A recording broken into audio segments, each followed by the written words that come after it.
Praise the lord అండి. పరిశుద్ధ గ్రంథము నుండి జెఫన్యా గ్రంథము 1 నుండి 3 అధ్యాయములు ఈ విధముగా వ్రాయబడి ఉన్నవి. 1 అధ్యాయము. యోధారాజుకు ఆమోను కుమారుడైన యోషియా దినములలో హిజ్కియాకు పుట్టిన అమర్య కుమారుడగు గెదల్యాకు జననమైన కూషీ కుమారుడగు జెఫన్యాకు ప్రత్యక్షమైన యెహోవా వాక్కు. ఏమియూ విడవకుండా భూమి మీదనున్న సమస్తమును నేను ఊడ్చివేసెదను. ఇదే యెహోవా వాక్కు. మనుషులనేమి పశువులనేమి నేను ఊడ్చివేసెదను. ఆకాశ పక్షులనేమి సముద్ర మత్స్యములనేమి దుర్జనులనేమి వారు చేసిన అపవాదములనేమి నేను ఊడ్చివేసెదను. భూమి మీద ఎవరునూ లేకుండా మనుష్య జాతిని నిర్మూలము చేసెదను. ఇదే యెహోవా వాక్కు.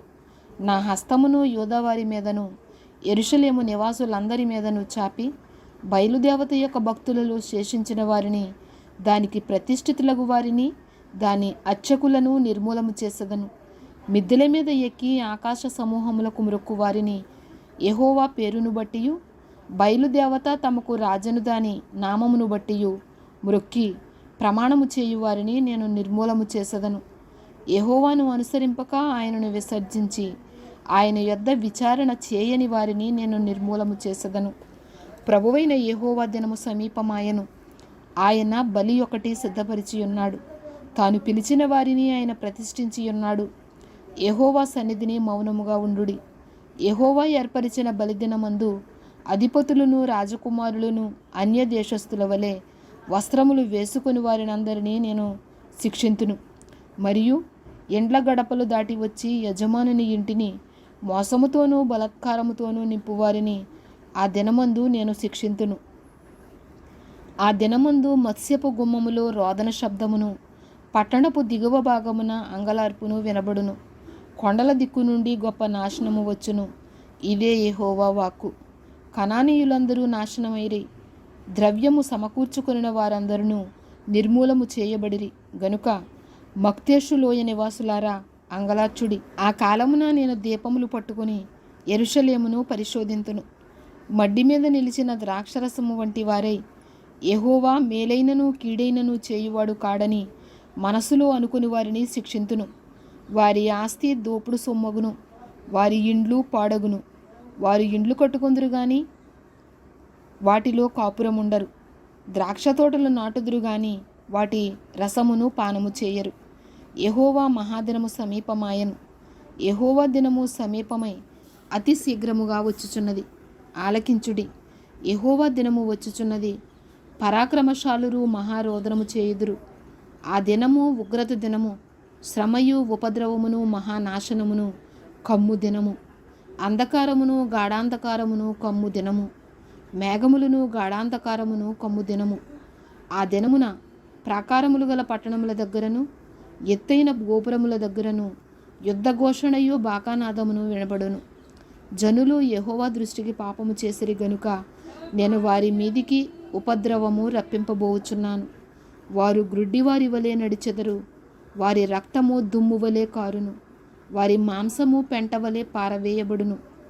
యెహోవా ఉగ్రత దినమున తమ వెండి బంగారములు వారిని తప్పింపలేకపోవును. రోషాగ్ని చేత భూమి అంతయు దహింపబడును. హఠాత్తుగా ఆయన భూనివాసులందరినీ సర్వనాశనము చేయబోచున్నాడు. 2వ అధ్యాయము. సిగ్గుమాలిన జనులారా కూడిరండి. పొట్టు గాలికి ఎగురునట్లు సమయము గతించుచున్నది. విధి నిర్ణయము కాకమునిపే, యెహోవా కోపాగ్ని మీ మీదికి రాకమునిపే, మిమ్మల్ని శిక్షించుటకై యెహోవా ఉగ్రత దినము రాకమునిపే కూడి రండి. దేశములో సాత్వికులై ఆయన న్యాయవిధులను అనుసరించు సమస్త దీనులారా యెహోవాను వెదకుడి. మీరు వెదికి వినయము గలవారై నీతిని అనుసరించిన ఎడల ఒకవేళ ఆయన ఉగ్రత దినమున మీరు దాచబడుదురు. గాజా పట్టణము నిర్జనమగును, అష్కెలోను పాడైపోవును.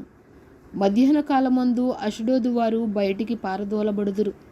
ఎక్రోను పట్టణము దున్నబడును. సముద్ర ప్రాంతమందు నివసించు కెరేతీయులారా మీకు శ్రమ. ఫిలిస్తీయుల దేశమైన కనాను నిన్ను గూర్చి యెహోవా సెలవిచ్చినదేమనగా, నీ యందు ఒక కాపురస్తుడైనను లేకుండా నేను నిన్ను లయము చేతును. సముద్ర ప్రాంతము గొర్రెల కాపరులు దిగు మేతస్థలమగును. మందలకు దొడ్లు అచ్చట ఉండును. తమ దేవుడైన యెహోవా యోధా వారిని కటాక్షించి వారిని చెరలో నుండి రప్పించగా అచ్చట వారిలో శేషించిన వారికి ఒక స్థలముండును. వారు అచ్చట తమ మందలను మేపుదురు. అస్తమయమున వారు అష్కెలోను ఎండ్లలో పండుకొందురు. మోయాబు వారు చేసిన నిందయు అమ్మోను వారు పలికిన దూషణ మాటలను నాకు వినబడెను. వారు నా జనుల సరిహద్దులలో ప్రవేశించి అతిశయపడి వారిని దూషించిరి. నా జీవము తోడు మోయాబు దేశము సొదమ పట్టణము వలెను, అమ్మోను దేశము గొమొర్రా పట్టణము వలెను అగును. అవి ముండ్ల చెట్లకును ఉప్పు గోతులకును స్థానమై నిత్యము పాడుగా ఉండును. నా జనులలో శేషించువారు ఆ దేశములను దోచుకొందురు. నా జనులలో శేషించువారు వాటిని స్వతంత్రించుకొందురు. కాబట్టి ఇశ్రాయేలీయుల దేవుడైన సైన్యములకు అధిపతియగు యెహోవా వాక్కు ఇదే. వారు అతిశయపడి సైన్యములకు అధిపతియగు యెహోవా జనులను దూషించిరి గనుక వారి గర్వమును బట్టి ఇది వారికి సంభవించును. జనముల ద్వీపములలో నివసించు వారందరూ తమ తమ స్థానముల నుండి తనకే నమస్కారము చేయునట్లు భూమిలోనున్న దేవతలను ఆయన నిర్మూలము చేయును. యెహోవా వారికి భయంకరుడుగా ఉండును.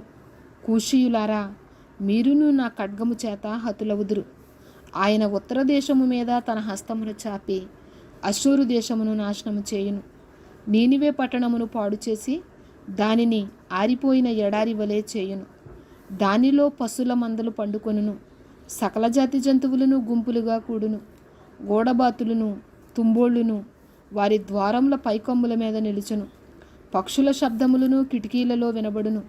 గడపల మీద నాశనము కనిపించును. వారు చేసుకొనిన దేవదారు కర్రపని అంతటిని యెహోవా నాశనము చేయును. నా వంటి పట్టణము మరి ఒకటి లేదనుచు మురియుచు ఉత్సాహపడుచు నిర్విచారముగా ఉండిన పట్టణము ఇదే. అది పాడైపోయనే, మృగములు పండుకొను స్థలమాయనే అని దాని మార్గమున పోవు వారందరూ చెప్పుకొనుచు ఏసడించుచు పొమ్మని చేసైగ చేయుదురు. 3వ అధ్యాయము. ముష్కరమైనదియు భ్రష్టమైనదియు అన్యాయము చేయునదియు అగు పట్టణమునకు శ్రమ. అది దేవుని మాట ఆలకించదు, శిక్షకు లోబడదు, యెహోవాయందు విశ్వాసముంచదు. దాని దేవుని యొద్దకు రాదు. దాని మధ్య దాని అధిపతులు గర్జన చేయు సింహములు, దాని న్యాయాధిపతులు రాత్రి యందు తిరుగులాడుచు తెల్లవారు వరకు ఎరలో ఏమీయూ మిగులకుండా భక్షించు తోడేళ్ళు. దాని ప్రవక్తలు గప్పాలు కొట్టువారు, విశ్వాసఘాతకులు. దాని యాజకులు ధర్మశాస్త్రమును నిరాకరించి ప్రతిష్ఠిత వస్తువులను అపవిత్రపరుతురు. అయితే న్యాయము తీర్చు యెహోవా దాని మధ్యనున్నాడు. ఆయన అక్రమము చేయువాడు కాడు. అనుదినము తప్పకుండా ఆయన న్యాయ విధులను బయలుపరచును. ఆయనకు రహస్యమైనదేదియూ లేదు. అయినను నీతిహీనులు సిగ్గెరుగరు.